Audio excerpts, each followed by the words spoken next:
پھر ایک دم ہی ان کے ہاتھ پکڑ لیے۔ بی جان کا بہت بڑا احسان تھا اس وقت جب وہ دونوں ماں بیٹیاں در بدر کی ٹھوکریں کھا رہی تھی، 2 دن سے بھوکی پیاسی شہر کی سڑکوں پر گھوم رہی تھی۔ انہوں نے اسے پناہ دی تھی، سہارا دیا تھا، ایسے میں وہ کیسے انکار کرتی؟ جی ڈاکٹر صاحبہ، میں اپنی مرضی اور خوشی سے اس بچے کو فیڈ کرواؤں گی، آپ بس کسی طرح بھی جان کے پوتے کی زندگی بچا لیں۔ اس نے ڈاکٹر کے سامنے دونوں ہاتھ جوڑ دیے تھے۔ ڈاکٹر نہید کی آنکھیں بھی خوشی سے چمکنے لگی، اسے اس کم عمر لڑکی کو دیکھ کر حیرت ہو رہی تھی۔ پھر وہ انہیں نرسری میں لے گئی تھی۔ نرس نے اسے مکمل طور پر سمجھا دیا تھا کہ بچے کو وقفے وقفے سے ہر 2 گھنٹے بعد فیڈ کروانا ہے۔ پھر اس کے ہاتھ کپ کپانے لگے۔ اپنے مردہ بچے کو 2 دن پہلے دفنایا تھا، لیکن خدا نے جیسے ایک نئی آزمائش، ایک نئی زندگی اس کے ہاتھوں میں رکھ دی تھی۔ اس نے بسم اللہ پڑھ کر اس بچے کو اپنی چھاتی سے لگا لیا تھا۔ ننھا، کمزور لیکن بے تحاشا خوبصورت بچہ، بڑی بڑی سنہری آنکھیں لیے بریرہ کے وجود میں اپنی ممتا تلاش کر رہا تھا۔ وہ اس کے سینے سے ماں کی خوشبو محسوس کرتا، اس کی چھاتیوں کو اپنے منہ تک لے جانے میں کامیاب ہو گیا تھا، اور اب بڑی آہستہ آہستہ نرمی سے تو قطرہ قطرہ دودھ اپنے اندر اتار رہا تھا۔ نرس مسکرا کر کہنے لگی، شکر ہے بچے کے منہ نے دودھ کو چھو لیا ہے، ورنہ اکثر بچے انکار بھی کر دیتے ہیں۔ آپ بڑی خوش قسمت ہے، خدا آپ سے راضی ہوگا کیونکہ آپ ایک نیک کام کر رہی ہیں۔ بریرہ کی آنکھوں میں آنسو آ گئے تھے، خود بی جان بھی رو رہی تھی۔ انہیں دونوں کندھوں سے پکڑ لیا تھا۔ کیا ہوا؟ میرے بچے کی طبیعت تو ٹھیک ہے نا؟ وہ ٹھیک تو ہو جائے گا نا؟ وہ عورت آ گئی ہے جو اسے مدر فیڈ کروائے گی؟ ہاں ہاں میرے بچے، بریرہ اسے دودھ پلا رہی ہے، ٹھیک ہو جائے گا وہ، خدا پہ بھروسہ رکھو۔ بی جان نے اسے اپنے سینے سے لگا لیا تھا۔ وہ پھوٹ پھوٹ کے رو پڑا۔ اس کی ہنستی کھیلتی زندگی لمحہ بھر میں برباد ہو گئی تھی۔ ایک ہفتہ پہلے وہ کتنا خوش تھے، کتنی بڑی پارٹی رکھی تھی، وہ بھی بیبی شاور کی۔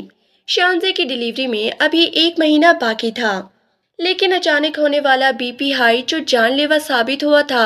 سب کچھ نارمل چل رہا تھا، لیکن اچانک ہی ڈاکٹر نے بری خبر سنائی تھی، آپ کی مسز کا بی پی ہائی ہو گیا ہے، بی پی آپریشن کرنا پڑے گا، ان کاغذات پر سائن کر دے۔